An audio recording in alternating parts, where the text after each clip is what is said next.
Love Island cast Ariana Madix responds to critics in her comment section. I couldn't help but notice how stunning her legs looked in that video. Her overall physique is absolutely incredible. This tweet will remain timeless. When individuals comment with "she needs to," as though they forget they're addressing a real person, it's truly astonishing. How can anyone argue she's unfit irrespective of personal preferences? Such remarks are deeply painful. Criticism often targets any movement of your body, while muscular builds are sometimes unfairly labeled as masculine. It's a situation where there's no winning. Hello everyone, welcome back to my channel, Spill Chronicles. It's me, Ramona, here. I hope everyone is having a wonderful day. Keep watching, so let's dive into today's video. On the other hand, Vanderpump Rules cast Lala Kent's follower count has sparked controversy lately. After seeing a post about other girls' follower changes, I checked out Lala's Instagram. Immediately, it's clear there are fake accounts there. If you look at the followers of any of those accounts, you'll find a bunch of gain 10K profiles. It's cringeworthy and undeniable. She even dedicated a segment on her podcast to discussing how her fellow castmates buy followers, but insists she doesn't. It's hard to believe she's gaining more followers than Ariana right now. Ariana's appearance on Love Island has introduced her to a whole new audience and fan base. I've mentioned this before, but remember to block her and any other influencers you don't want to support. Even if you don't follow them, they can still target ads at you if you've shown interest in any Bravo-related content. Instead of worrying about her followers, she should focus on her new mortgage. That's what really matters. Let's face it, having 2 million followers helps pay her mortgage. The only way she can outdo Ariana is by having more Instagram followers, and she buys the cheap ones. I used to buy followers many years ago. I think Lala even admitted she projects her behavior onto others. When you engage in negative behavior, you might justify it by assuming everyone else does the same. In therapy, not the kind we see on VPR, you're gently asked if others are doing the same until you realize it's actually you, and probably no one else in your circle who is. Honestly, those followers could be bought, but more likely they're just bots. In my work managing high-level brand accounts with over 1 million followers, we often see crazy influxes of bot followers just like this. Instagram bots are out of control, worse than X at this point. However, why did I immediately think of the Toms and Jacks at the Golden Nugget? Tom Schwartz lost all his college tuition gambling. Just a slightly different story, lol. They've spent a lot of time discussing Schwartz's makeouts in Vegas over the years, but I'm more curious about how much money he lost on their frequent trips. We know he doesn't seem to learn from his mistakes. I doubt he just quit gambling. I admire that for them. They've all had their ups and downs. It's inspiring to see Katie and Ariana thriving. Hopefully, Brittany finds her self-worth too. Additionally, I've been seeing the posts about Ariana from Love Island, and I feel compelled to make this comment a separate post. I just want to express how proud I am of her. This comes genuinely from someone who wasn't always a super fan of Ariana. She truly deserves recognition for her transformation and how much she's grown. I really hope she doesn't return to VPR, not because I dislike her, but because she has ascended to a different level compared to where the show and other cast members currently are. I believe she surpassed being just a reality star, and I genuinely hope to see her in more mainstream projects. This is just the beginning of her flourishing career, and I'm eager to see what's next. Whoever is styling her on Love Island deserves all the awards. She looks absolutely stunning. She should continue with VPR until she secures another gig that allows her to film for 3 months and earn the same bag. Get that money, Ariana. I'm proud of her too. I know after everything that happened, she probably wanted to withdraw completely. But she pushed herself to say yes to all the opportunities coming her way. For many on the show, all the extra attention would be everything. But I think it was terrifying for Ariana given her temperament and mental health issues. Despite the fear, she pushed through and achieved some of her dreams. It may sound cheesy, but it feels like she's rediscovered her creative side and has been enjoying herself with new experiences. I'm so happy for her. Also, as I'm rewatching from season 1, I still can't understand why she dated that idiot for so long. He cheated on her from the very beginning, and she was such a loyal girlfriend. I truly hope she never returns to VPR. And as for Sandoval, I hope he never has a career. I think Ariana might have a knack for choosing the wrong men. Maybe Dan will break this pattern, but I'm cautious. I keep wavering on whether his avoidance of VPR events is to distance himself from the cast and their drama, or if it leaves her vulnerable amidst people eager to exploit her insecurities. I wouldn't want to hang out with Brock and Schwartz either, but hopefully, he can at least film some scenes with Katie for God's sake. Moreover, something that's bothered me about Tom's reaction to Lala and Ariana's hookup. I hope you don't mind if I bring this up again, but as I've been rewatching some of my favorite and least favorite moments lately, I need to rant about Tom's behavior when he shared Lala and Ariana's hookup at Guys' Night. Maybe I'm extra sensitive as a bisexual woman myself, but it really bothered me how casually Tom shared what happened. It felt incredibly disrespectful to Ariana, almost like he was flaunting his wild bisexual girlfriend for shock value, especially in that setting. It just felt gross to me. Does anyone else feel this way, or do you have a different perspective? Both he and Jax have a history of outing their girlfriends for hooking up with women. It's clear that Tom and Jax are not the best people. Tom seemed amused, especially given his own lack of sexual activity with Ariana. Meanwhile, Jax was deflecting from his own bad behavior.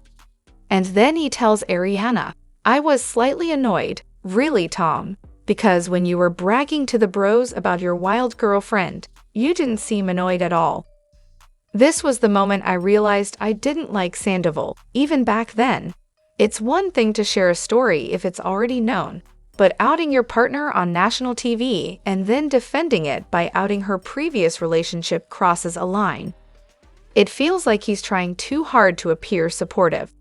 I think most people agree. When Ariana confronted him, he again brought up her past relationship with a woman, as if she doesn't have the right to control what is shared about her sexuality on national television just because she's dated women. And when he confronts her, it almost feels like he's trying to imply she's ashamed or hiding something. He's kissed Schwartz on the mouth several times too. Is that cheating? It's a gray area where opinions differ. If Tom had privately talked to Schwartz about being upset, I might sympathize with him. But he was bragging at Guys' Night. He only seemed annoyed when she confronted him about sharing her personal life. On the other hand, Vanderpump Rules cast Lala Kent's backtracking on her new home purchase. Lala now admits she overspent on her home and claims that's why she was acting as a producer. What? Let's shed a tear for someone who went over budget because they should have bought a $2 million house instead of $3 million and a new, unnecessary home at that. It wasn't a necessity to keep a roof over her head. It was a blatant attempt to get on the valley. At a time when so many people are struggling with basic needs, my sympathy for this situation is minimal, to say the least. She wasn't playing a producer, but rather acting out of jealousy. Framing it as playing producer lets her off the hook in many ways and implies she was looking out for the show. In reality, there's nothing Ariana could have said or done to satisfy Lala, short of disappearing so Lala could hog all the attention. BJ's for mortgage payments just doesn't have the same ring as BJ's for PJ's. Lauren should take a step back. She should appreciate that she has the means to buy a home a dream for many. Why does no one on Vanderpump Rules seem to understand budgeting and responsible spending? Katie seems to, and maybe James. Everyone else, though. I've often wondered if Katie has come out on top. Her money is invested in Hesa, which seems like a smart move right now. She's divorced, sold her house, has no kids, and no financial ties to Schwartz anymore. She appears to be living within her means. Good for her. James is also doing well with his busy schedule. It seems the four people, Ariana, Katie, James, and Ally, who have other jobs are the happiest and most successful. Go figure. However, OMG, VPR cast Scheana is genuinely one of the worst people. I'm watching season 10, and she rightfully got left out of Katie's holiday event because she was trying to set up Raquel and Schwartz. In retaliation, she dressed him up like her Ken doll and organized a boys' night. It feels like a repeat of season 1 with her comments in the boys' van on holiday. She's incredibly self-absorbed, always craving popularity and attention. I couldn't have someone like her as a friend. She's incredibly fake, two-faced, and fickle. Also, I'm starting to see Raquel's sweet, caring girlfriend act drop. Her comments to Lala about being lucky she doesn't have a guy for Raquel to pick, and her desperation to hook up with Schwartz are all super trashy behaviors. She blamed Scheana for putting the idea in her head, but Scheana didn't force her to act ridiculously desperate and ask him. I've realized how much I've never liked Scheana. During my rewatch, I just finished the reunion episodes of season 6. This is the one where she had some show in Vegas, which I don't remember, but it's all she talks about when she isn't crying about Rob. She even admitted to fast-forwarding through most scenes where she wasn't involved.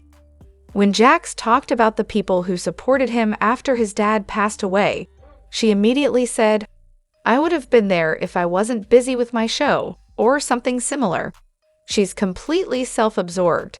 She's only ever concerned about her image on the show, even though every season, she ends up looking foolish.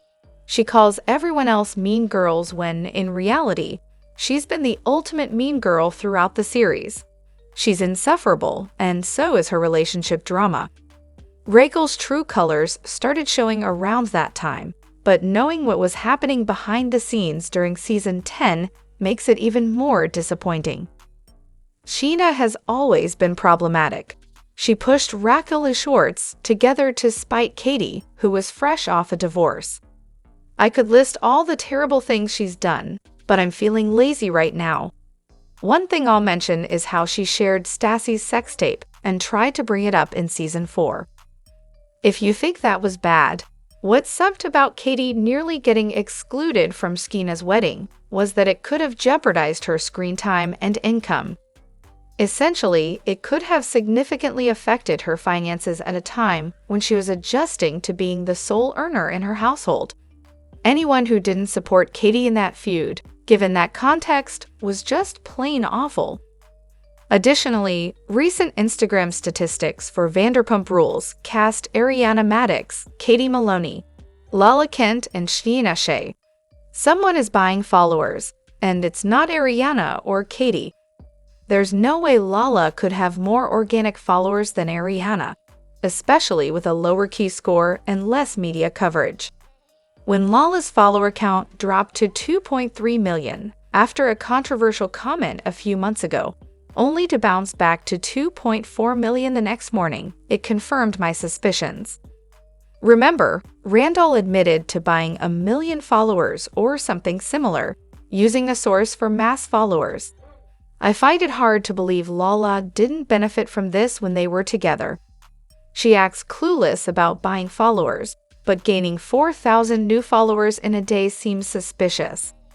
It's hard to believe Scheana and Lala are gaining so many followers when they aren't actively working on any projects or shows. Katie and Ariana, on the other hand, have opened a sandwich shop and are involved in various shows, gaining visibility with new audiences. It makes sense they're consistently gaining followers recently. All Lala and Scheana seem to be doing is talking on their own podcasts, with Lala repeating the same content she's been sharing for a year on various fan podcasts. It's unlikely they're gaining followers organically. The numbers just don't add up with Lala's statistics. I'm curious to see Ariana's next moves after Love Island in Chicago.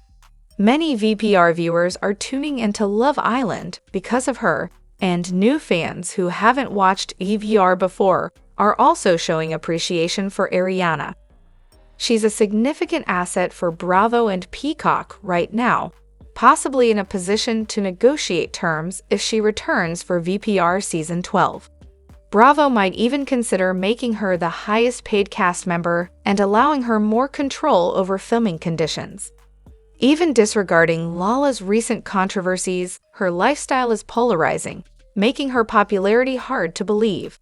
Many people criticize her lifestyle choices, contrasting sharply with Ariana's more widely accepted persona. Plus, there are lingering associations with Randall and controversies that continue to affect public perception. Moreover, which cast member has shown the least personal growth across the series? As I embark on my first rewatch, it's clear to me how much Katie, Stassi, and surprisingly even Kristen have grown since episode 1. However, when I look at scenes from the pilot featuring Scheana and Lala, they seem unchanged a decade later, aside from their extensive use of Juvederm and Botox. Another notable mention is Jax, despite no longer being on the show. His character on The Valley mirrors the same selfish and narcissistic behavior he displayed in Season 1, likely to continue until the end, possibly with a straw up his nose. Scheana appears almost identical to her Season 1 self in Episode 1. Her conversations, such as the one with Brandy, could easily pass for present-day discussions. For most regression, I'd nominate Sandoval. Not only has he failed to mature, but he seems to have worsened over time. I might receive criticism for this, but Lala also comes to mind. Her attitude remains unpleasant, and she exhibits selfish tendencies. The only notable change is that she's now a mother, which she uses to portray herself as a better person. Her failed dropshipping business, her makeup line, and declining podcast ratings reflect poorly on her recent behavior, both on and off camera this year. When asked what I like about her, I struggled to find a single redeeming quality.